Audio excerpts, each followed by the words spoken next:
board me. Morning everybody. Well, as you can see, I'm in the garden yet again, just doing a spot of maintenance before we set off. Now, I was driving past one of my permissions the other day and I noticed that the farmer had cut the grass in the field and there were no cows in it, so that's the plan. But knowing my luck, when I get there the field will be full of cows so we might have to have a rethink on that one when I get there.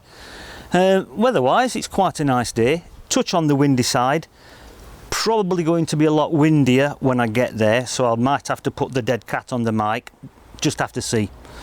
And that's about it, my friends, so keep your fingers crossed, no cows, and I'll catch you all on the first decent signal that we get when I get there. Okie dokie, catch you later.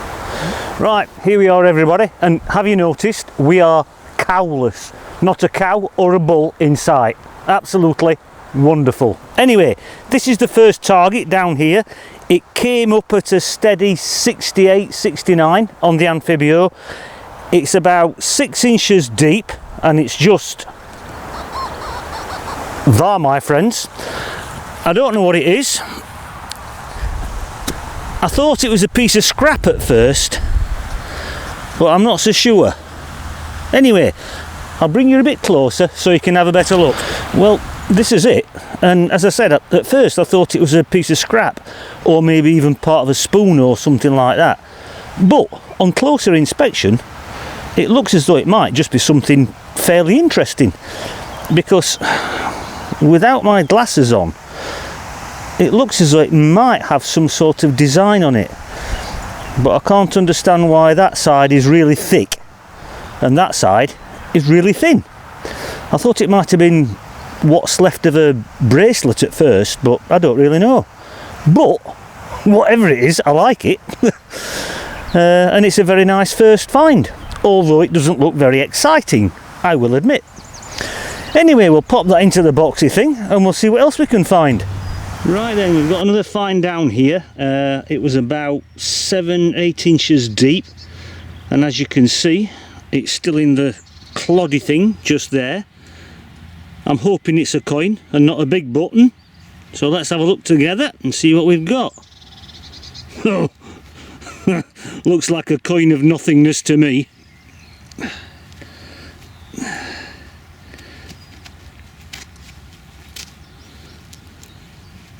Well, yep, I would say that there is definitely nothing on that. Ah well, I don't know which is best, a coin with nothing on or a button. Ah well, we'll pop it in the bag. I might put it in the boxy thing, I might not. Right, we'll fill the hole in and crack on. Right then, we've got another target down here. It came up at 87, 88 on the Amphibio. It's just there, I don't know whether you can see that, just there. I thought it was a coin, but, well, if it is a coin it looks blank, so I don't actually know. So let's have a look. Oh no, it's not a coin, it's a little trade weight. I think it says 1 ounce, a little 1 ounce trade weight.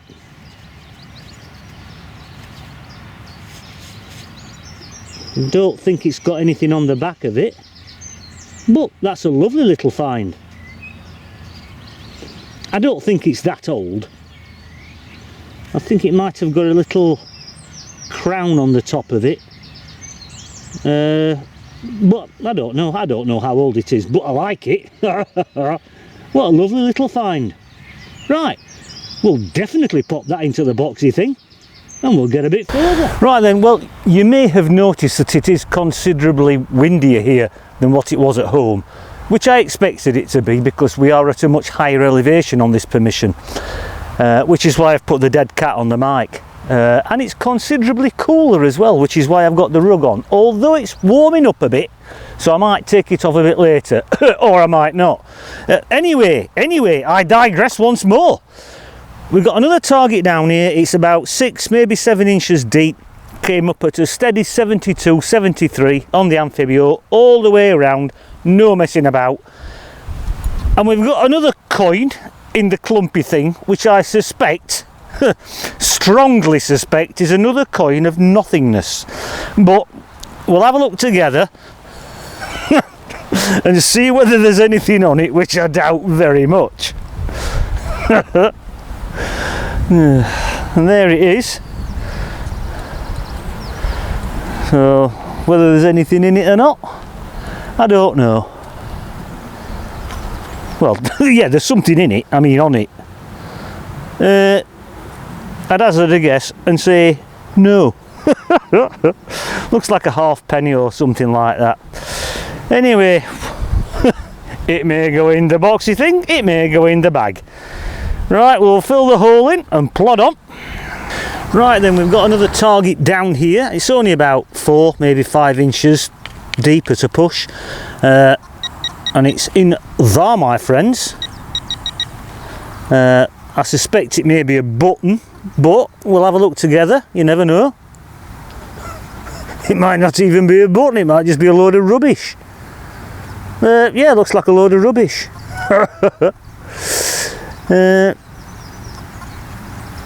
Yeah, I'd say that's rubbish.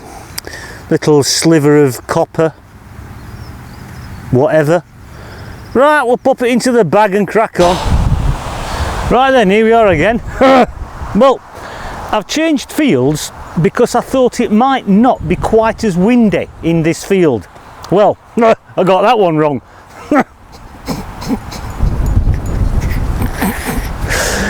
Oh dear, I hope this dead cat's doing its job anyway. Anyway, we've got a target down here. It looks like another coin.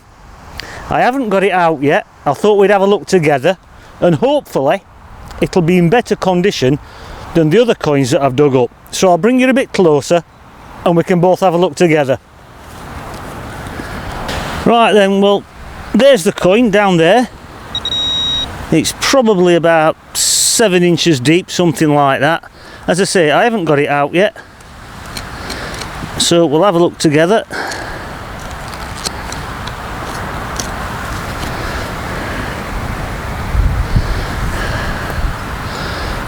Well, I don't know. I'm not holding my breath. Although, I think it might be in better condition than the other coins. I think we might just, I say just, we might just get something off that one. Looks like a halfpenny, maybe George III, not sure. But it's another nice find and I'm quite happy with it. So we'll pop that one in the boxy thing, because there might be something on it, and we'll move on. And I've just heard cows. I think they're in next field bar 1. I just hope they don't come this far. Right, let's crack on. Right then, we've got another bizarre doohickey down here. I don't know what it is. Not much change there then, is there? No, I don't know what it is. I don't think it's anything to shout about. It's just some sort of decorative casting. Maybe an ornamental piece off a, I don't know, a clock or whatever. I mean, it's an attractive looking thing, whatever it is. It was about 7 inches deep. Cracking signal, came up at about 81, 82. Lovely solid signal. But as I say, I don't know what it is. Anyway, I'll let you have a look. It may be something, it may be nothing. But there's the strange little doohickey, whatchamacallit. Looks as though it might have some grapes on it or leaves and stuff like that. There's a little hole in the back, maybe where it fastened to something. Probably made out of some sort of copper alloy, brass or whatever. Don't really know. Anyway, we'll pop it in the boxy thing because I quite like it. Right, well, there's no sign of cows yet, so I'll crack on.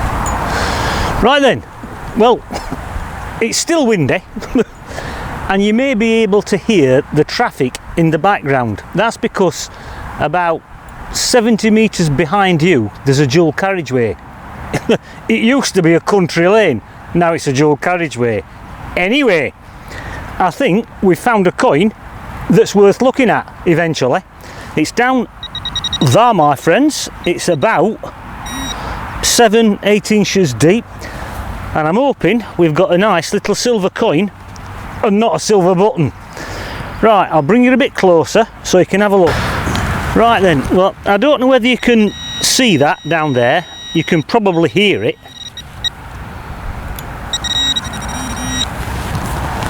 And it's just here.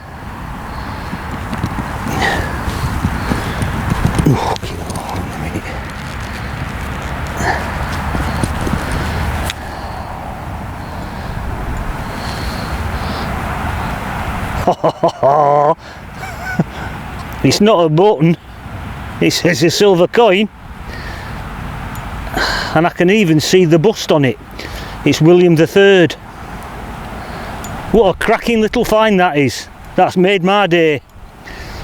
I think it's quite badly worn, but I'm not bothered. Look at that. A lovely little William III, and I think it's a shilling, so probably about 1680, 90, something like that, can't quite remember. But what a wonderful find. I'm as happy as Larry with that bugger. Right, into the boxy thing and we'll see what else we can find. Right, I'll just quickly show you this one, my good friends. It was about 5 inches deep, something like that. Not entirely sure what it is, but we'll give it a spray, see if we can see anything on it. And as you can see, today I'm using Martin's spray bottle, a Yorkshireman in Dorset, and what a top geezer he is, and a good friend of mine. Well, oh, it's falling to bits. Well, whatever it were, I've broke it. Okay, we'll put it in bag and we'll have a look when we get home. Oh, bloody hell. It might have been something good, that. Oh, right, catch you in a bit. Bleeding hell. Right then, everybody, that's me done. Not been a bad day, I've quite enjoyed it, apart from the wind, which is really getting on my nerves now. But there you go. And another reason, looking at the bottom of the field down there, the cows have now decided to come into this field. They have a routine. They start at the stream at the bottom, they come up the bank, they go into the fields round the back, and then they slowly work their way through to this field here and then over there. I don't know why they do it. Maybe they just like having a walk round. Can't say I blame them, really. Anyway, as I say, it's not been a bad day. Found a few decent bits and pieces. I have dug up a lot of lead, as you will see later. But thoroughly enjoyed it. Thank you for joining me, and I'll see you all at home for the roundup. Okie dokie. Catch you all later.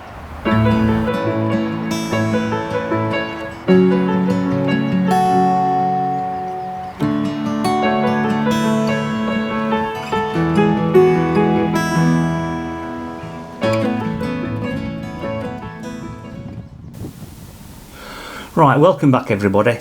As you can see, slight change of scenery today. There's a little bit more room to work in here because where I normally am, it's a little bit cramped. Anyway, let's have a look at the finds. Right, let's have a look at the finds. Well, as you can see, apart from a bit of copper pipe, lots and lots and lots of lead. Absolutely tons of it. Plus iron washer, silver plated spoon, quite a few buttons. Bizarre thing, don't know what it is. Strange spiky thing. This piece of lead is a bit bizarre. It's obviously been made into something, but I don't know what. Looks as though it might have been a latch off something, but I haven't got a clue. It's not just a random piece of lead. It's obviously been made into something, but I don't suppose we'll ever know what. Anyway, this is the strange thing I dug up that I broke. Don't know what it is. It's got some nice decoration on it. Looks as though it might have some age to it. Could be some sort of leather mount, or it could be off a piece of furniture. Well, that's that. This was the other strange casting that I dug up. It's got grapes and vine leaves on it. Looks as though it's broken off something just there. Flat on the back with a little hole in it where maybe it fastened to something. Once again, don't know what it is, don't know what it's come off, but it's nice. This bizarre thing still got me stumped. Thought it was a spoon when I first saw it, but it's not. It's thick there, thin at the other side. It looks as though it's got a lot of age to it, to me, and there's definitely some decoration on it. If I can just catch it in the sunlight, you might just be able to see the decoration on it. As I said, I think that's got some serious age to it, but what it was, once again, I don't know. But it's a nice find all the same. And this wonderful little trade weight is older than what I thought. It's actually Victorian. It says 1 ounce, and in the little oval shaped lozenge at the top there's a crown, and it says VR, which obviously stands for Victoria Reigns, and underneath that are the numbers 37, which stands for the year it was manufactured, which strangely enough is the first year that Queen Victoria was on the throne. So it's quite a rare item actually, because it's very rare that you get anything from Queen Victoria's reign as early as that, especially not from the first year that she was on the throne. That's a wonderful little tactile find. Absolutely love it. Coin wise, that one, there's absolutely nothing on it at all, which I suspected. And then we go on to good old George III. You can just see his bust there. You can just see Britannia on the other side. That one is pretty much the same. Now, a lot of people dismiss George III coins out of hand. But in actual fact, he was quite an interesting monarch. I mean, he reigned from 1760 to 1820. And he was actually the longest reigning king we had at that time. I mean, during his reign, we had the French Revolution, the American War of Independence, Battle of Trafalgar, Waterloo. So, being as he was on the throne for about 60 years, it's not surprising that we find so many of his coins. There was an awful lot went on during his reign, so we shouldn't really dismiss him out of hand. Anyway, best coin of the day, obviously, William III, also known as William of Orange. He was on the throne from about 1694 to about 1702. You can see his face on that side. Unfortunately, on the other side, everything's almost gone. You can just faintly see the 4 shields, and that's about it, to be honest with you. But he was quite a popular chap. He was also responsible for the recoinage in 1696, which aimed to replace all the badly worn and heavily clipped silver hammered coins that we had. So we've got something to thank him for anyway. Anyway, those are the finds, my friends, so if you'll just give me a second to adjust the camera. Right then, my good friends, that concludes the business for today. Not a bad day, some decent finds. Some interesting ones, which I haven't got a clue what they are, and I'll probably never find out anyway, so it doesn't matter. But as I say, it was a good day, and I just want to say thank you very much for joining me. I do appreciate it. And thank you to all my new subscribers and viewers, and all my old ones as well. It's great to have you all on board. And I'll catch you all the next time round, my friends. Bye bye.